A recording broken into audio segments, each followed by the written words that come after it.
kelihatan kayak tenang. Nah, itu salah satu juga mekanisme pertahanan diri.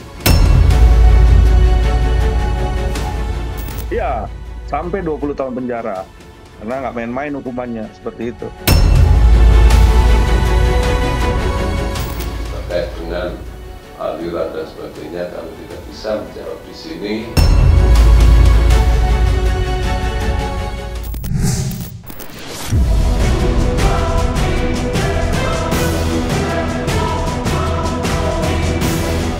Gestur yang ditampilkan Sandra Dewi saat datang memenuhi panggilan Kejaksaan Agung sampai kini masih menuai beragam komentar. Bagaimana tidak, gestur atau bahasa tubuh yang ditampilkan Sandra Dewi dianggap tidak lazim. Artis berusia 40 tahun itu terlihat begitu tenang dan penuh rasa percaya diri saat tiba di kantor Kejaksaan Agung. Sandra Dewi bahkan sempat melambaikan tangan menyapa awak media. Sontak saja, hal itu membuat publik tersentak, mengingat di saat yang bersamaan sang suami Harvey Muiz tengah terjerat kasus mega korupsi. Tentu saja pembawaan Sandra Dewi yang terkesan santai seperti tanpa beban mengundang berbagai tanya. Lantas, apa kata psikolog melihat gestur Sandra Dewi yang sukses menghentak akal sehat publik? Dan seperti apa pula pakar ekspresi menjelaskan pembawaan Sandra Dewi yang tampak berbeda?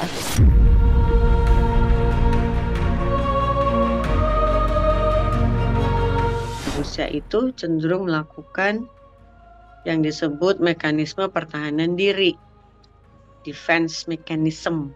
Tahap yang normal gitu ya, nggak masalah. Itu dengan cara kita merasionalisasi segala macam yang ada di dalam pikiran kita. Jadi kita mencari dalil-dalil untuk pembenaran, ya, dalil-dalil yang logis, rasional, dan bisa disampaikan kepada orang. Ya, nah dengan kita memberikan hal-hal yang sangat rasional, itu akan tampil sebagai sebuah kebenaran gitu loh. Tapi namanya juga mekanisme pertahanan diri ya. Kebenaran itu pastinya kebenaran semu. Bukan kebenaran yang sejati gitu, bukan. Bisa lebih tenang ya kan, bisa lebih lebih mengendalikan diri gitu ya kan.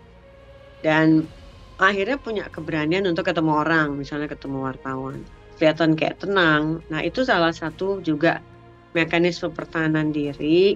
Ini contohnya rasionalisasi tadi. Selalu ada jawaban. Jadi ada tesis, antitesis, sintesis gitu ya kan. Yang sebagai public figure tidak memilih untuk mekanisme pertahanan dirinya adalah eskapisme. Eskapisme itu menghindar. Saya banyak sekali para public figure segala macam gitu ya, yang dia itu tanda petik merendah untuk meninggikan mutu istilahnya gitu loh. Ya, buat saya cara dia bicara bahwa mohon doanya itu hanya sebuah otomatis aja keluar bahwa itu kata-kata yang harus diucapkan, harus dikeluarkan kalau mau tidak terlalu dihujat oleh netizen. Akan ada netizen-netizen yang merasa bahwa wah, ini kan kasihan segala macam, yang mereka nggak bisa berpikir bahwa kasihannya mereka itu sebetulnya nggak sebanding dengan kejahatan yang dilakukan oleh mereka.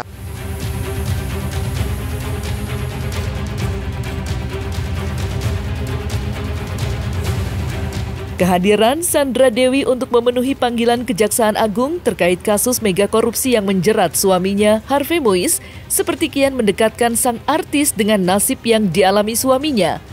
Banyak yang menduga Sandra Dewi akan mengikuti jejak suaminya yang sebelumnya sudah terlebih dulu ditetapkan sebagai tersangka.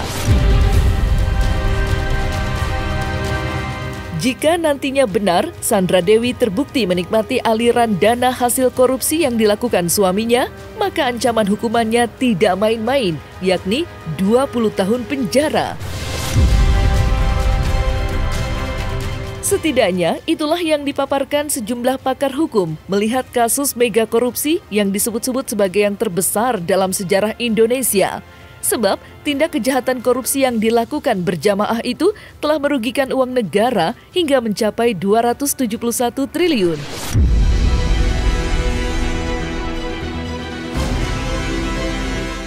Ya, sampai 20 tahun penjara.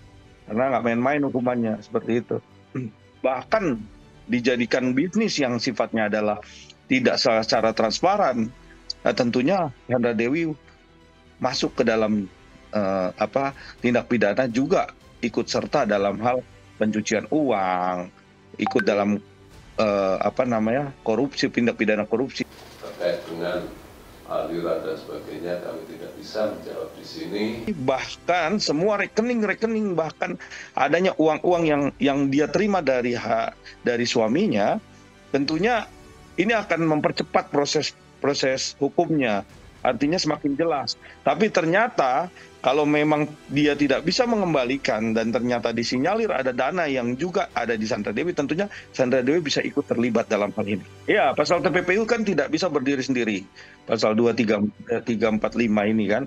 Nah, ini kan harus ada pasal penunjangnya, baik itu pasal korupsi, tindak pidana korupsi, pasal 2 ayat 1 atau pasal 18 ya kan, dan pasal 56.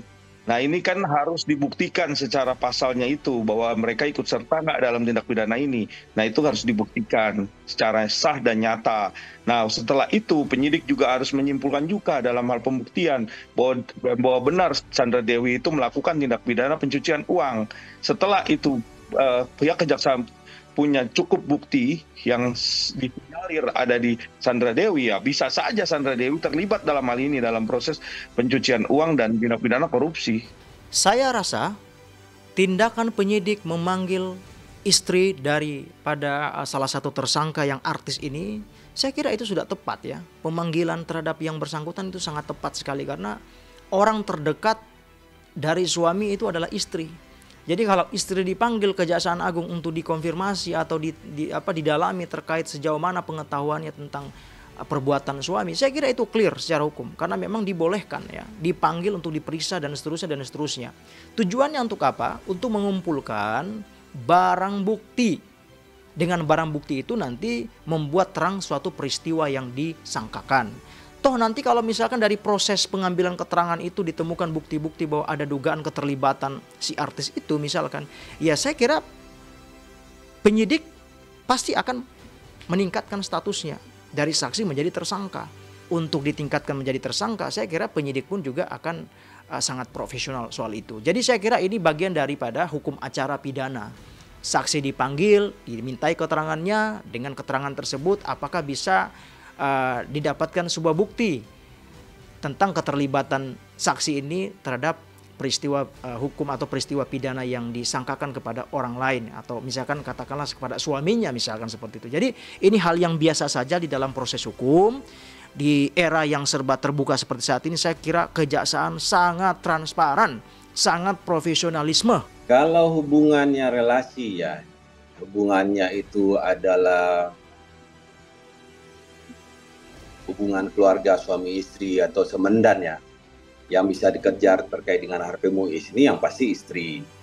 Istri ini kan pada saat mereka melakukan pernikahan berarti kan ada landasan hukum yang membuat mereka terikat baik harta, baik itu nama baik itu hubungan relasi, dan saya yakin keterlibatan dari istri atau SD ya.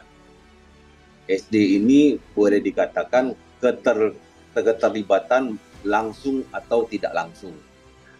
Keterlibatan langsungnya karena merupakan istri. Keterlibatan tidak langsung mungkin sang istri ini tidak mengetahui bisnis suaminya. Kan kebanyakan istri sekarang tidak peduli suaminya dapat uang dari mana. Yang penting setiap bulan terima uang.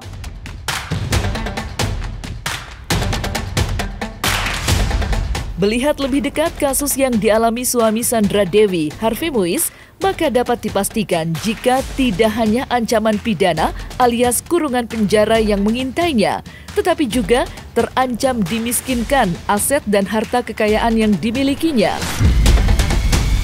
Dengan catatan, hasil kekayaan yang diperoleh Harvey Muiz diperoleh bukan dengan cara yang halal. Dengan kata lain, terbukti melakukan tindak pidana korupsi sebagaimana yang saat ini disangkakannya.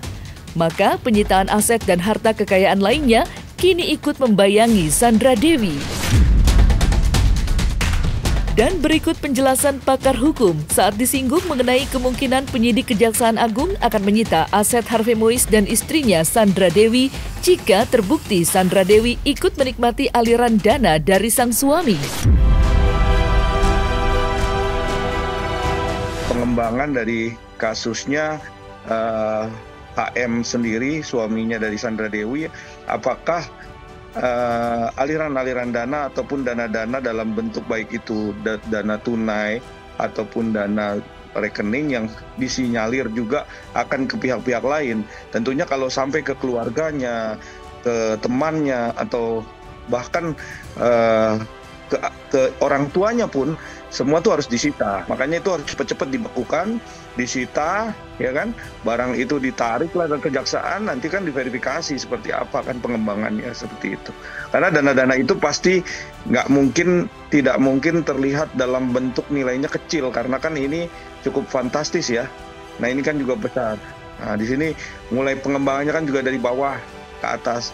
Nah ini kan yang saksi akan bergulir menjadi tersangka, yang tersangka menguak kejadian ini sehingga semakin terang benderang akan adanya tersangka-tersangka baru nih yang kita akan lihat nanti nih, ada tersangka-tersangka baru. Nah ini yang akan menjadikan episode yang cukup buat kita menjadi perhatian publik ya. Aliran dana hasil korupsi, tentunya pertama adalah penyitaan, yang kedua memang harus dicekal, tidak boleh ke luar negeri, itu wajib tuh. Ya masih kita pelajari, masih menunggu hasil dari identifikasi itu. Ya. Apa ada sejumlah aset atau barang mewah lain Pak yang akan disita? Ya tergantung nanti hasil penelusuran aset kan masih berlangsung ya. Dan tidak terfokus di saudara SD, kan tersangka ada banyak ya. Semua kita telusuri. Makanya pihak Kejaksaan Agung harus berani dalam hal ini untuk bisa melihat siapa saja, ya kan? Jangan sampai ini tebang pilih. Harus semua yang kecium cekal, semua yang ada yang harta-harta ataupun rekening-rekening yang disinyalir tidak wajar, ya cepat-cepat dibekukan. Keuangan atau bisnis atau apapun yang sifatnya ada tercium dengan adanya dugaan itu, tentunya pihak penyidik wajib bisa menyita aset itu. Apakah aset hasil dari korupsi diduga tersangka inisial HM ini bisa disita negara? Jawabannya adalah tentu bisa. Dasarnya adalah pasal 1 angka 16 Kitab Undang-Undang Hukum Acara Pidana dan pasal 39 ayat 1 Kitab Undang-Undang Hukum Acara Pidana.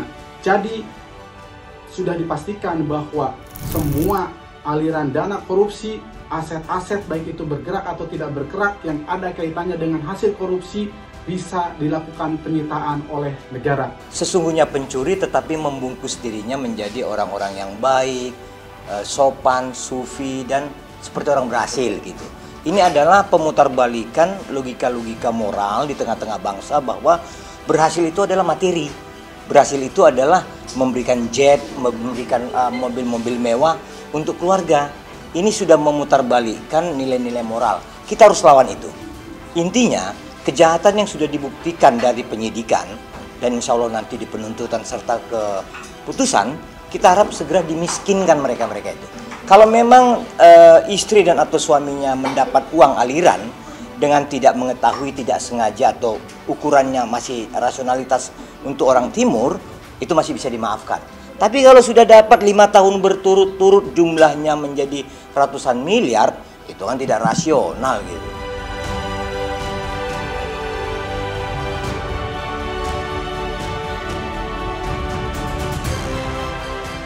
Nah, selesai sudah Cumi Lovers, saksikan terus Cumi Camp In-Depth, kabar lengkap, mendalam, dan akurat dari narasumber terpercaya. Dan jangan lupa untuk like, subscribe, dan juga share channel YouTube Cumi Cumi.